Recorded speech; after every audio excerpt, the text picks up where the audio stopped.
Hello. So I realized that I left the fourth quarter reading wrap up from last year a little bit late, but I'm here to do that now. So these will be the books that I read between the months of October, November and December from last year. I realized this when I did my top books of 2024, but I was looking for where I talked about Manacled, because I mentioned Manacled as being like my top book of last year, and I was like, I thought I finished it like around like winter time last year, so like around July, August-ish, but apparently I mustn't have either finished it or I just didn't record it down as finished on Storygraph, because it only showed up in October, so that is actually the first book that I finished within that month. So Manacled is by Senlin Yu. It is a Draco and Hermione fan fiction. It's very long. There's 3 parts. It took me, I guess now that seeing, you know, my how long I read it on Storygraph, it took me a couple of months to read, because it is like basically 3 books in one. But it follows, if you don't know what it's about, it follows the Harry Potter world. So the war that they had in the original books at the very end, if Voldemort won, what the world would look like, and it would basically look like The Handmaid's Tale. That's what this fanfic author has reimagined for us.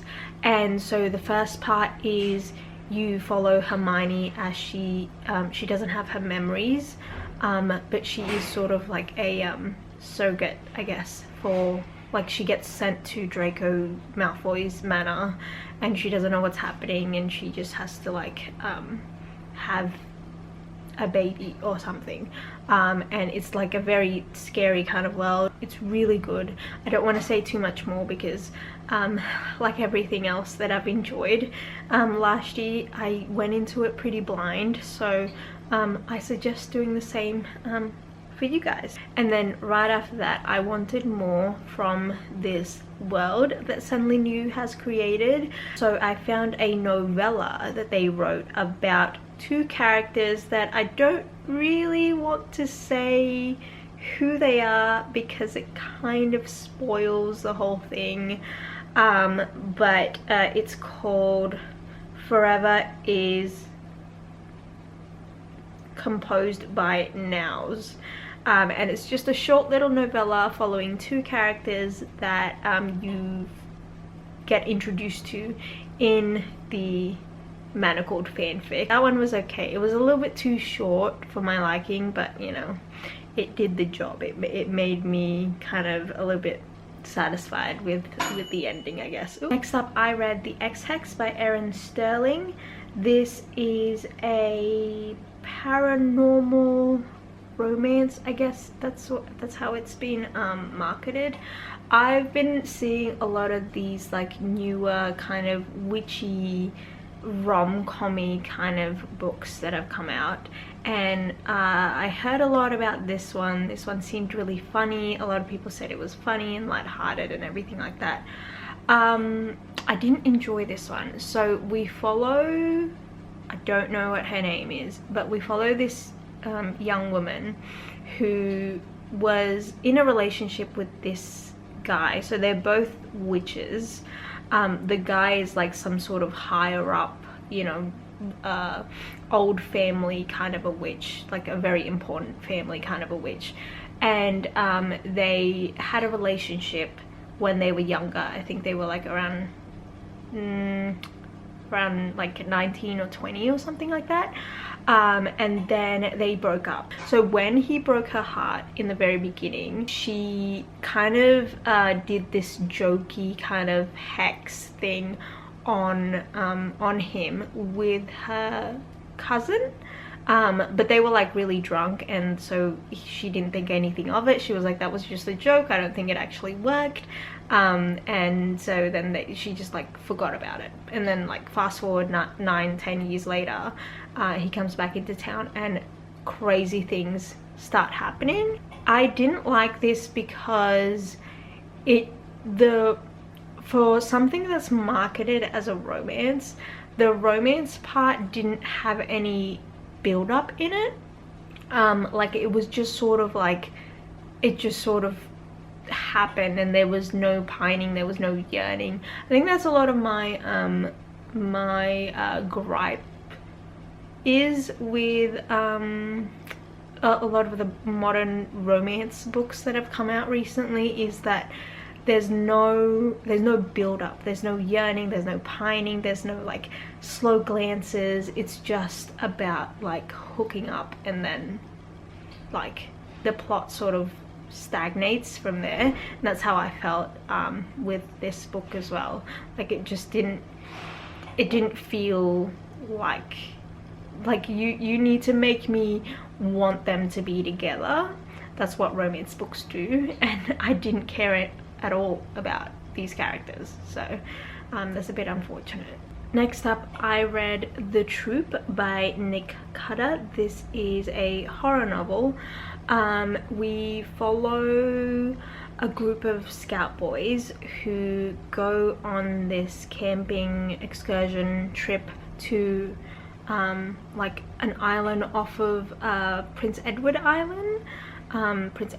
Island, and so while they're there, they're obviously cut off from all sort of communication from the mainland, and the mainland is going through a bit of an epidemic. There's a virus that's been going around, and it's been affecting some of the people in town, but obviously the boys don't know what's happening. They go with their scout leader, and then that virus gets on the island, and it's very gory, it's very creepy. I really enjoyed it. I felt like the gore and the horror aspect of it was really well done. Like it made sense. It wasn't just gore for the sake of being gross and gory, you know. Oh. Next up, I did a reread, and I reread Trick or Treat by Richie Tankersley Cusick. So this is another horror book, but it's more of a, I guess you would call it like a more of a teen horror. It is about this young girl who moves into this new house because her dad got remarried, so she has a new stepmom and a new step brother, and obviously in order to sort of start over or something like that, they move to a different town, different house and everything like that. And then creepy things start happening around the town. The townsfolk have said that the house that they live in is haunted and everything like that. Yeah, it's just a lot of fun. The next book I read was A Duet with the Siren Duke by Elise Cover. So this is the fourth book in the Married to Magic companion series. Wait, is it the fourth? Yes, the fourth. This one follows a mermaid and a human, or a merman and a human. I didn't really like this one as much. It didn't really have much of a plot. I could not remember the plot for the life of me, so that's how much I didn't really enjoy it. Moving on, I read The Year of Magical Thinking by Joan Didion. This is obviously a non-fiction written by Joan Didion about her life during a time where she lost her husband and her daughter around the same time, I think, like within the time span of like a year, and how she, you know, dealt with her grief, and how she was able to sort of keep living, I guess. I find like reviewing non-fiction a little bit strange, but I did enjoy this one. Next up, I read Dead Until Dark by Charlene Harris. This is the first book in the Sookie Stackhouse series. I wanted to check this out because I was kind of like in the mood for some vampire like novels and everything.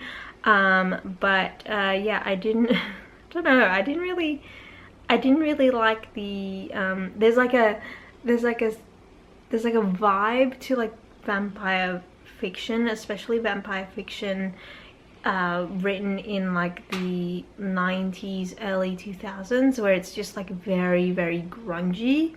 And even though I was like kind of a grungy emo kid when I was a teenager, I feel like going back there just makes me feel a bit grossed out. I don't know, there's something about the vibe of these kind of vampire books that I can't really go back to, because it reminds me so much of like my teenage years, and I just cringe real hard. But basically we follow Sookie Stackhouse, who is this waitress in a small town. The world that she lives in has recently accepted vampires into the community because they've figured out how to make synthetic blood for them, so they don't really need to like feed on humans anymore. And then she sort of like gets entangled or like makes friends with this old vampire named Bill. That's all I can tell you really. I know that like if I would have read this when I was younger, when I was in that kind of phase and that kind of mood, I would have really enjoyed it. But yeah, I just, yeah, it was okay. Next, I read My Husband by Maud Ventura. This is another book that is in my like top books of 2024. So, you know, I talk more about that in that video as well. But this one follows this woman who, in the beginning of the book, her husband turns to her one morning for breakfast and he's like, I think we need to talk. And then the so that's the prologue, and then the whole book we follow the week leading up to that conversation that we heard in the prologue. So every chapter, it's a really short book, so every chapter follows like each day, so Monday, Tuesday, and so on.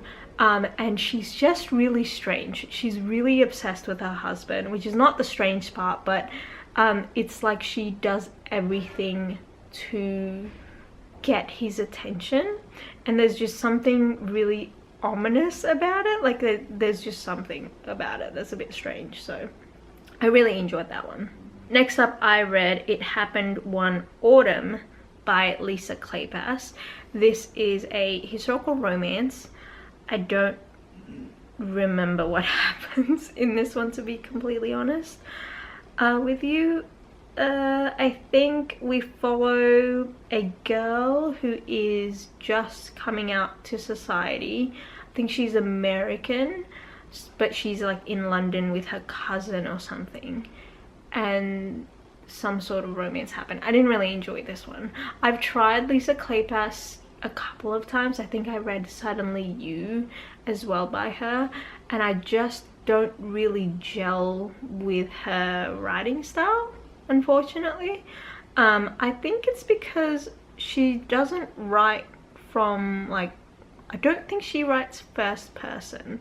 I mean, correct me if I'm wrong, maybe there are books by her where she like switches the point of view, but she mostly writes in third person, and I find that really strange when I'm reading something like a romance, because I think a romance is mostly character driven, so I feel more comfortable being in the character's head, because romance is about like how the character develops feelings, and you know, it's all about like internal stuff. And so when you're not writing it in like a first person point of view, I just feel like there's like a bit of a disconnect there. So yeah. Next up, I read another Draco and Hermione fan fiction. This is a pretty short one. It's called The Water Gore.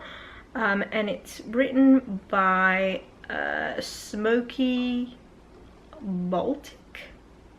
Don't know how to pronounce that, but this one is a fanfic if Draco saves Hermione when she was getting tortured by Bellatrix Lestrange in the original books. So in the beginning of the story, Hermione's getting tortured, and then Draco apparates them away, like the both of them, but the issue is he doesn't know where he apparated them, so they're like in the middle of a field, and they don't have their wands, so they don't have any magic, and it's about them trying to survive and trying to find their way back to civilization, basically. This one was really cute. It was fine. So then after that, I read a slightly longer Draco and Hermione fan fiction, and this one is called Apple Pie and Other Amends by To Eat a Peach. Okay, this one follows Hermione mostly around about a year after everything happened. So like they had the war, like the original books, and then they won, but they obviously lost a lot of people. She decides, so she's in the beginning, she decides to make amends with everyone that was sort of involved in the war, even if they were like Slytherins or whatever.